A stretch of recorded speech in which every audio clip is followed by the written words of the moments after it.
Salut les Anacalypsiens, bienvenue dans cette nouvelle vidéo d'Anacalypsie. Donc aujourd'hui on se retrouve pour une petite vidéo pronostic. Donc il y en aura une aujourd'hui, une demain. Aujourd'hui on va parler des pronostics de NXT Stand and Deliver.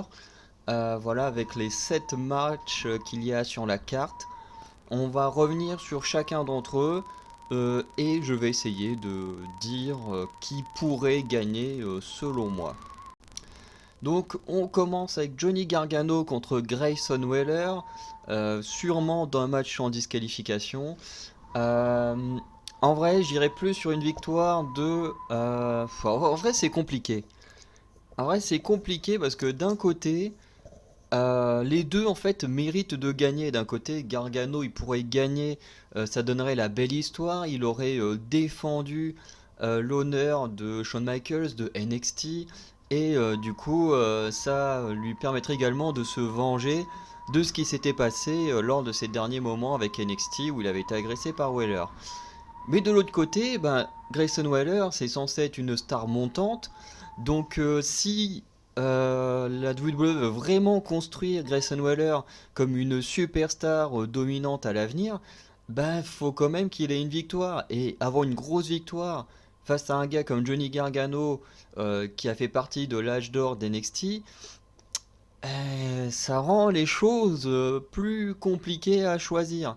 Et c'est pour ça que là, je suis assez dubitatif sur qui pourrait gagner. Est-ce qu'ils vont faire gagner Grayson Waller pour vraiment lui donner un gros push à l'avenir, un gros push et devenir peut-être le prochain challenger au titre si Carmelo Hayes l'emporte. Ou est-ce qu'ils vont faire gagner Johnny Gargano qui a également besoin d'un gros momentum parce que à Raw et SmackDown ça a l'air de fonctionner moyennement hein, quand je vois les vidéos des autres youtubeurs ou que je vois des promos sur Instagram et tout ça, j'ai pas l'impression que la foule de Raw ou SmackDown soit autant en kiff sur Johnny Gargano que le public de NXT. Donc je pense qu'il a besoin aussi d'une grosse victoire pour être bien dans le roster principal. Donc c'est compliqué. Moi je vais quand même pronostiquer une victoire de Johnny Gargano parce que ça ferait un petit feel good moment. Donc j'irai plus là-dessus, même si c'est quand même un des matchs les plus compliqués à pronostiquer, je trouve, par rapport à Stand and Deliver.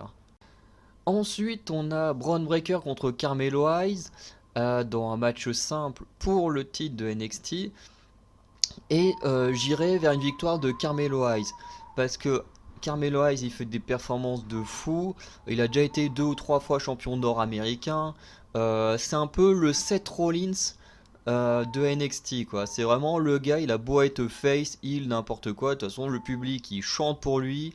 Dès qu'il le voit, il a des pops qui sont plus grandes que même certains catcheurs qui sont plus importants que lui dans le roster. Donc, pour moi, je pense que c'est clairement le bon moment d'enfin donner le titre de NXT à Carmelo Hayes. En plus, Braun Breaker, ça fait quand même un sacré moment qu'il est champion. Donc, ça pourrait, après les grosses défenses qu'il a eues ces derniers temps, ça pourrait permettre à Braun Breaker de prendre un peu de repos. En plus, sa femme Cora Jade qui est blessée, bah, ça lui permettrait de pouvoir passer du temps avec sa femme et sa famille. Enfin, je pense que c'est peut-être une bonne chose que Braun Breaker il perde le titre. Et en plus, ça pourrait permettre à Braun Breaker de se renouveler et faire autre chose après.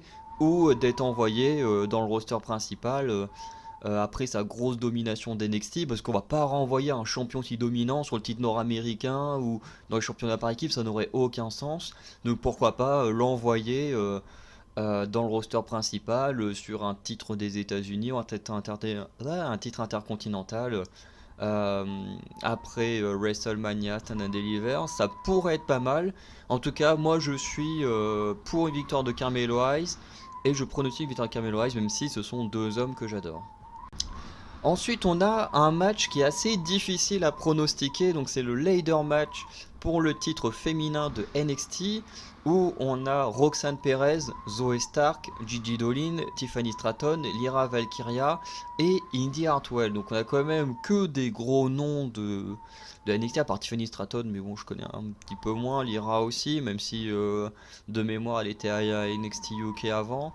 Mais c'est vrai que si on fait les point par point, Indy Hartwell, j'ai du mal à la voir gagner.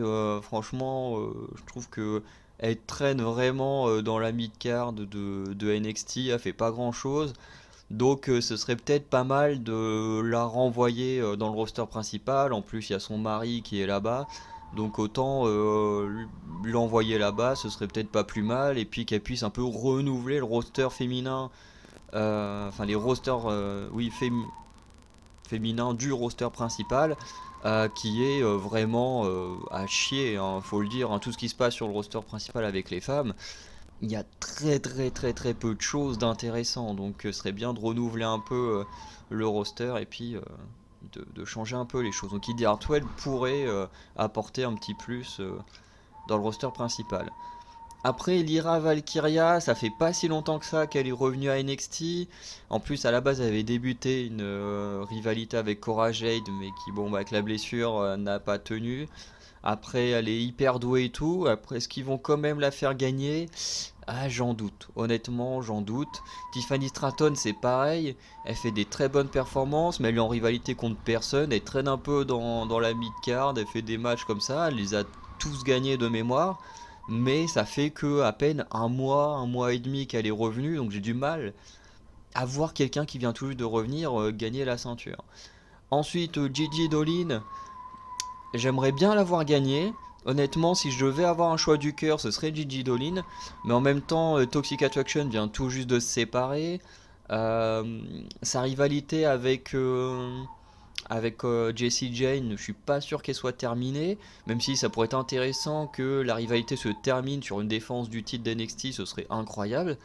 Mais j'avoue que j'ai du mal à voir Gigi gagner alors qu'elle vient tout juste de se séparer des Toxic Attraction. Zoe Stark, pour moi, c'est un peu le même cas que Indy Hartwell. J'ai du mal à l'avoir gagné parce que, ben voilà, ça fait quand même un petit moment qu'elle catch. Voilà, elle a eu une petite période avant NXT, sa période d'NXT. Je pense qu'elle a pas énormément de choses à prouver. Est-ce que lui donner un titre, ça servira à quelque chose à NXT? Je sais pas. Donc Zoe Stark, comme Indy Hartwell, ce serait une des personnes moi que j'enverrais dans le roster principal et puis qui apporterait quelque chose de nouveau là-bas. En plus, Zoe Stark et Indy Hartwell de mémoire sont deux des personnes qui sont apparues dans le Royal Rumble. Parce que je crois qu'il y avait Indy Hartwell, Zoe Stark et Roxanne Perez, hein, corrigez-moi si je me trompe, mais ces trois femmes-là qui étaient apparues dans le Royal Rumble. Donc est-ce que c'était pas un moyen de tester avec la foule du roster principal si ces deux femmes-là pouvaient fonctionner? Donc moi je pense que c'était un test et que Zoe Stark et Indy Hartwell sont les deux qui ont le plus de chances de pouvoir partir dans le roster principal. Donc forcément, on va pas leur donner un titre maintenant. Après, là où je me questionne le plus, c'est Roxanne Perez, puisqu'à la base, elle ne devait pas être dans le match, et puis elle réapparaît comme ça cette semaine. Hop, je veux défendre mon titre, ce qui est tout à fait normal, hein. Ça aurait été con d'avoir le retour de la championne et qu'elle puisse pas défendre son titre. Enfin, ça aurait été très con. Mais du coup, d'un côté, je me dis, est-ce qu'elle doit perdre sa ceinture? Parce que c'est vrai que son règne, il est pas aussi dingue que ça. La défense contre Meiko Satomura était géniale, mais après, j'ai pas de souvenir de trucs incroyables depuis qu'elle est championne. Enfin voilà, après ça fait pas si longtemps que ça qu'elle est championne aussi, hein.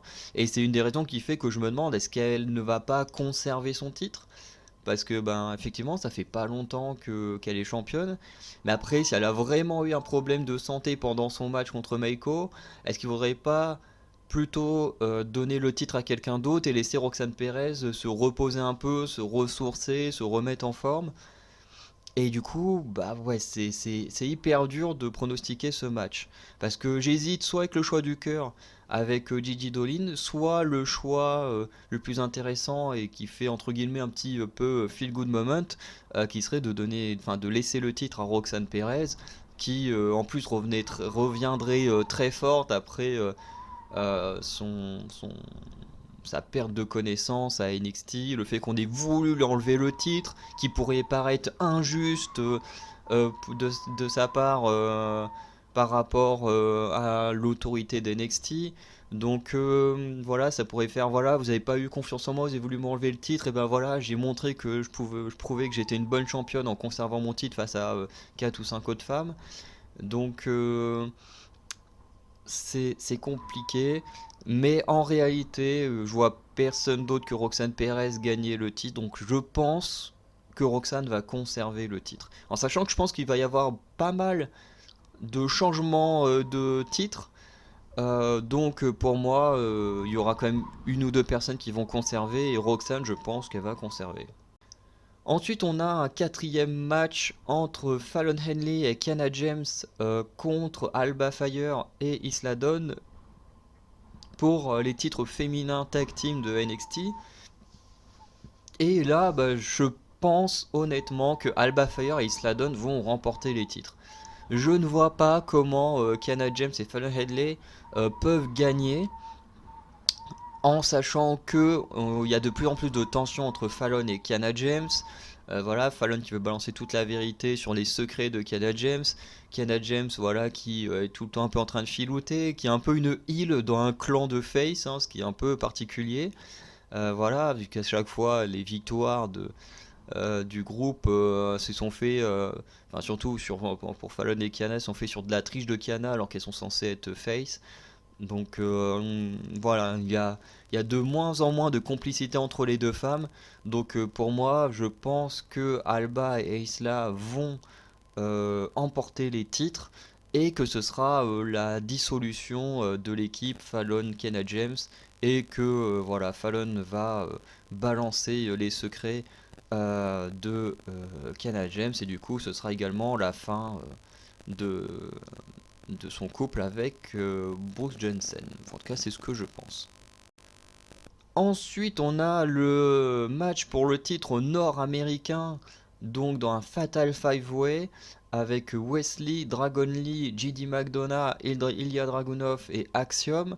Alors, JD McDonough et Dragunov, je les vois pas du tout gagner. Franchement, je comprendrais pas pourquoi un des deux gagnerait le titre nord-américain alors qu'il y a 5-6 mois, même pas, ils étaient en train de combattre pour le titre de NXT. Donc, c'est pas que le titre nord-américain, il a pas de valeur, mais techniquement, il en a quand même un peu moins que le titre de NXT. Donc, ce serait bizarre que des mecs qui ont eu une chance pour le titre principal régressent et gagnent le titre nord-américain, qui est un peu le titre de la mid-card. Donc ce serait un peu bizarre, mais en même temps j'ai l'impression qu'ils savent pas trop quoi faire de McDonough et de Dragunov, mais surtout de McDonough, parce que Dragunov il a été blessé, donc il a été absent un moment, mais McDonough c'était un peu le gars qui apparaissait un peu à droite à gauche, à provoquer des gens, à faire des matchs, mais sans vraiment but dans le roster, quoi, donc c'est un peu dommage. Dragon Lee, je le vois pas gagner parce qu'il vient à peine d'arriver et honnêtement, les victoires comme ça, sur les retours ou des débuts, des victoires de championnat comme Becky Lynch à SummerSlam sur Bianca Belair, qui est un moment qui a traumatisé beaucoup de monde, moi y compris.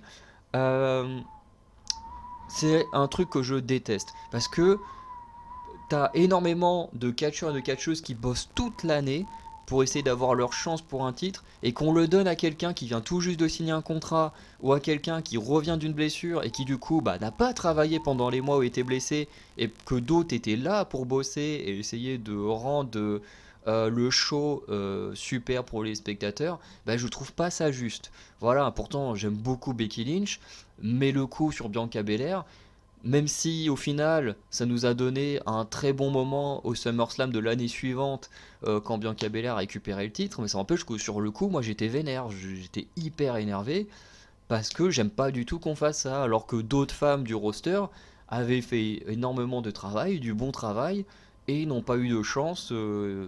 Voilà, pour moi c'est plus une question d'injustice que du catcheur ou de la catcheuse qui est dans cette place-là. Donc voilà, Dragon Lee, comme il vient tout juste de signer, il a à peine fait son début télévisé il y a 2 semaines. Enfin, du coup la semaine dernière. Cette semaine, il est venu voilà, pour préparer l'affiche, mais on l'a pas encore vu faire de match et tout, télévisé en tout cas, donc ouais, j'ai du mal à vous le voir gagner. Je trouverais pas ça très juste pour les autres qui travaillent d'arrache-pied pour NXT et qu'on donne le titre à quelqu'un qui vient d'arriver. Pour moi, Dragon Lee, il doit nous prouver voilà, qu'il est là, qu'il fait des bonnes choses pour NXT avant de gagner un titre.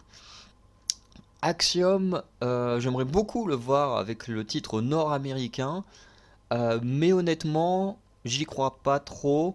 Parce qu'Axiom n'a jamais été trop peuché, hein. Il nous fait des matchs de fou, hein, notamment son match contre Carmelo Hayes est peut-être un des matchs que j'ai préférés d'NXT. Mais j'ai du mal à le voir gagner parce que Wesley, c'est quand même un super champion nord-américain. Je le vois pas évoluer tout de suite, hein, parce qu'il est un peu dans la même position de Roxanne Perez, à vouloir prouver qu'il est un champion combatif, voilà, avec tous ses Open Challenge et tout. Et j'ai du mal à voir Wesley perdre la ceinture tout de suite. Après, ça pourrait arriver, mais honnêtement, Wesley, je le vois pas perdre son titre, donc je vais pronostiquer une conservation de titre de la part de Wesley.